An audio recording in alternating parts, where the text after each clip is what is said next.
কম জানা বা না জানাটা দোষের কিছু না, কিন্তু কম জেনে বেশি জানার ভান করা, জানার চেষ্টা না করা, শেখার চেষ্টা না করা, নিজের জানা জগতের বাইরের কোনো কিছুকে হেসে উড়িয়ে দেওয়া কিংবা নিজের ক্ষুদ্র জ্ঞানকে অন্যের ওপরে চাপানোর চেষ্টা করাটা অবশ্যই দোষের।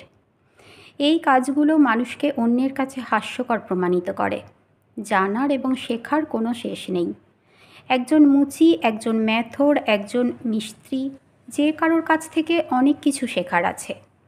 যেদিন আপনি মনে করবেন আপনি অনেক কিছু জানেন, আপনার নতুন কিছু জানার নেই, সেদিন থেকে আপনার জানার সব পথ বন্ধ হয়ে গেল। পৃথিবীর কেউ আর আপনাকে কিছু শেখানোর ক্ষমতা রাখে না।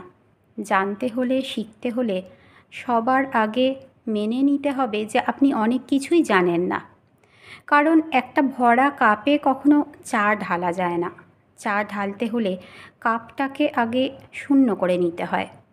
জ্ঞান গ্রহণ করতে হলে জ্ঞান গ্রহণের জায়গা করে নিতে হয়। মাথা থেকে আমি অনেক জানি নামের বাতাসটা বের করে জায়গাটা খালি করে দিতে হয়। নইলে যতই সে পাত্রে কিছু ঢালা হোক না কেন, সব উপচে পড়ে যাবে।